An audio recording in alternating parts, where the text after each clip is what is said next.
These drug companies are making a lot of money, and they're spilling that money and sending that money to people that will help support their cause. So it's not a surprise at all that they have infiltrated so many of the committees within the DSM and so much of our own medical education. ちょっと待って。製薬会社が次の版の DSM にリストされるべき障害を決めている精神科医の委員会に浸透しているってわけ？ DSM-4 に関わったこの委員会のメンバーの 56% は製薬会社と金銭的なつながりを持っていたの。そこで新しく加えられた115の精神障害によってその会社は利益を得ることができたのよ。だから薬で治療できるような診断が増えているんだ。そしてその各障害の症状のリストも増えていっているの。The whole world is being made crazy, really. We have these proliferation of categories which have become more and more encompassing, encroaching in ordinary everyday life. There isn't a human being on the planet who doesn't have at some point, if not several points, in a day or a week, distress. It's part of being human. But to say that because you have this distress, that you now are diseased. If you take a god man in India who wanders around with a shawl and meditates for 17 hours a day, drinks rainwater and engages in some kind of spiritual or religious discipline or practice where he might roll on the ground for 100 miles to a holy place, people there don't persecute those individuals. They accept them as people engaged in religious practices. But here, if you took those same individuals in India and you had them walk across a campus in America, they would immediately be arrested and put into a psychiatric facility because they're manifesting psychosis. This varies by culture. What do we want to straitjacket everybody? Is everyone going to be the same? What about people that do have a little bit odd behavior? Is a little odd behavior bad or dangerous? It's just different. You want this thing to cover, all manner of aberrant human behavior. So if you can cover every bit of it, then you're going to have the best chance possible to a billable unit of service. ところで、これらのカテゴリーに当てはまらない人のためのカテゴリーまであるのよ。そうだろうね。This is number 301.9. 312.9. 292.9. Bipolar disorder, not otherwise specified. Gender identity disorder, not otherwise specified. Disorder of infancy, childhood, or adolescence, not otherwise specified. Not otherwise specified. What the hell does that say? They don't know. It's kind of like a catch-all. It's the garbage can for the leftovers. There's even a box for people that don't fit in the other boxes. To me, it's insane. This is like rubbish to me. This is scary to me. This is hackery, quackery, dockery. その他のカテゴリーが必要になるってことは、これは全く科学とは関係ないってことじゃないか。そう。例えば、特定不能の ADHD、特定不能の摂食障害、特定不能の気分障害など。You can always use the NOS, the not otherwise specified diagnosis, and that's a billable service. Not otherwise specified means that you're sort of at sea to some extent on the exact diagnosis, meaning it doesn't fit into any of the categories you've established. Unspecified mental disorder. You see, that's considered a disorder. Having nothing wrong with you is now a disorder. That's what this says. Can you believe it? 信じられないよ。特定不能の精神障害というカテゴリーなんて本当にあるの？症状に関して何も説明していない。それも精神病なの？もっとひどくなるわ。DSM によるとそこに載っていない精神障害までも診断することができるの。冗談でしょ？これが証拠よ。These diagnostic criteria and the DSM-4 classification of mental disorders reflect a consensus of current formulations of evolving knowledge in our field. They do not encompass, however, all the conditions for which people may be treated or that may be appropriate topics for research efforts. It's even in the language of the introduction, it's basically saying we're trying to have a diagnosis to cover all the bases of anything that somebody could come in complaining about. Which is, again, entirely backwards from how medical diagnoses are come to. DSM は医学とは全く関係ないじゃん。そうよ。紛れもないマーケティングなの。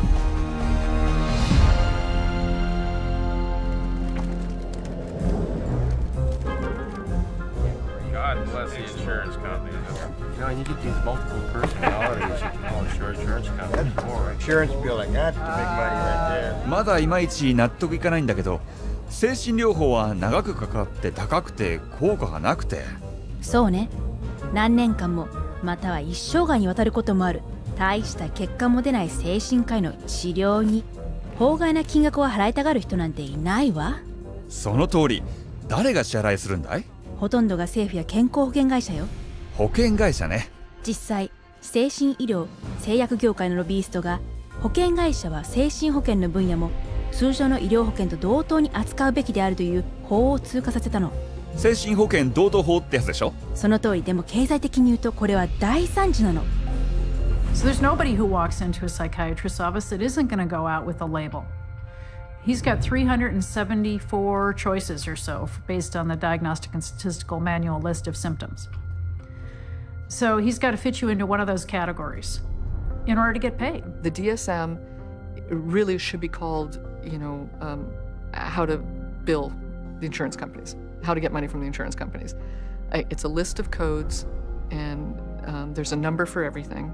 And that number goes on an insurance form, and then you get payment for it. The DSM is completely built into the system now because you can't get reimbursed by an insurance company unless there's a DSM diagnosis. You know, a kid wets the bed, you can bill on that. They're going to have one called a skin picking disorder. You pick your skin, you can diagnose and bill on that. You know, you can always find a diagnosis, and you'll always be able to bill. Psychiatrist or psychologist can go through their book now and find a diagnosis code for just about anything. Everybody would fall into something that they could put a diagnosis on and fraud insurance companies. なんてイカ様なんだ。そうね。毎年精神医療業界は DSM によって合衆国政府や保険会社から1000億ドルもかき集めているの。たった一つの国でよ。DSM がどうやって全般的な医療費を上げているのかが分かってきたぞ。ええ、精神科医から保険会社への通常の請求金額は一般の医療の2倍に上るの。だから俺の保険料が高くなるってわけか。そう、税金まで浪費しているの。テキサス州の精神衛生保険プログラムは双極性障害のために処方されたたった1種類の高額な精神薬のためにほぼ破産してしまったの。わあ、かなりの量の薬だね。確かに。しかも DSM の診断はあまりにも独断的なので、もう一つの高くつく大きな問題、保険詐欺まで横行しているの。いくつかの個人経営の精神病院は禁煙やダイエットのクリニックに装って人々を誘い込み、しかも政府からの保険金を受けている人を捕まえてくるリクルーターに患者1人につき3000ドルも支払ってるのよ。そして保険有効期間が過ぎるギリギリまでできるだけ患者を引き止めているの。これも全部保険金のため？そう。一旦患者が入院したら DSM を使ってどれでも適当な診断を当てはめて治療を始めてしまうの。この精神病院の職員に装った人が撮影した隠しカメラの様子を見てみて。I'll say patient display. That's how my opening is always a classic. Patient display. He's sort of, what do you think? You think he's, I thought, I've interacted with him a lot, and I thought he's always appropriate. He's always... But under behavior, what's some good words in here? He's not negative. He's sort of intrusive a little bit. Not really. He doesn't push limits anymore. He didn't really act intrusive. He acts sort of anxious. Focus on the negative. And why should we focus on negative? Because that's how they get paid. I mean, this is what they told me. I mean, you write what you want to write. I know I got to write for it. So I know what I have to write. You know what I mean? So that's why Like, why do you have to write it? So this place can get paid. Oh, okay. It's a business thing. It's not like I'm lying, but I always like pull the negative out. Like you're supposed to. They tell you to. What? The negative? Pull the negative out. You pull it out of them. これは倫理に反してるよ。ええ。でもこれはこの詐欺の始まりに過ぎないのよ。ある精神施設の保険会社への不正な請求にはこんなものがあったの。患者に音楽を聴かせた費用、テレビを見せた費用、ビンゴゲーム費用、モーニングコールサービス、映画のチケット代、患者の海外旅費、他にも囚人や昏睡状態の人、またはすでに死亡した人に対する治療費まで請求しているの。嘘だろ。治療と題し、患者と性行為をしたことを請求したことで逮捕された精神科医もいたのよ。腹が立つな。ある保険詐欺調査員は、こういった詐欺は想像しうるあらゆる範囲にまで拡大していると言っているわ。知らなかった。そりゃそうよ。精神保険の詐欺は合衆国だけでも毎年保険会社や納税者たちから50億ドルも騙し取っているのよ。こんな犯罪者は牢屋に突っ込んで鍵を捨ててやればいいんだよ。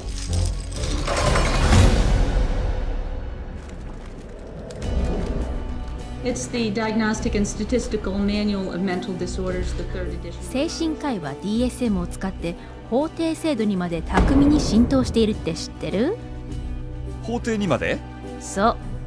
The clinical diagnosis of a DSM-4 mental disorder is not sufficient to establish the existence for legal purposes of a mental disorder.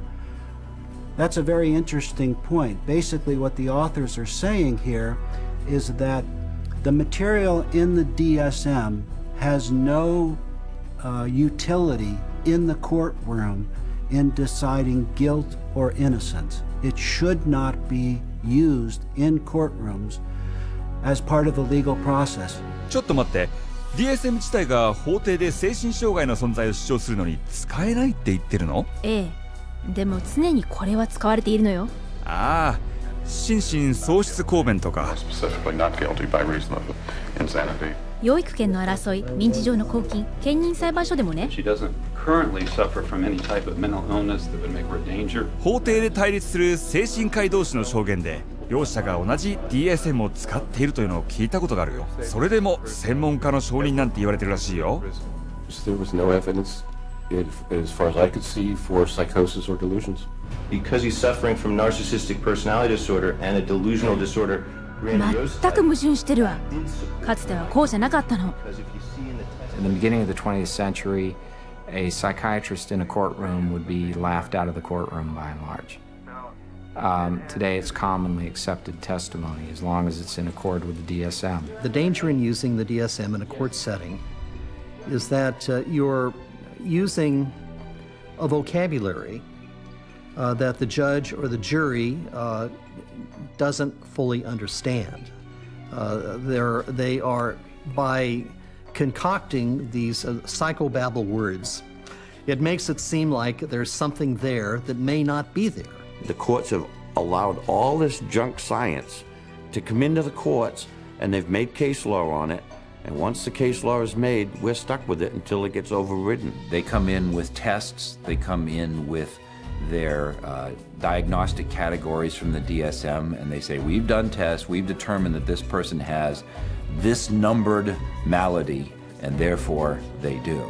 And there's almost no way to pry a judge out of accepting that. When a psychiatrist makes a diagnosis in court, is that the person is sent to a mental institution, deprived of liberty, and we have no idea whether he's guilty or not.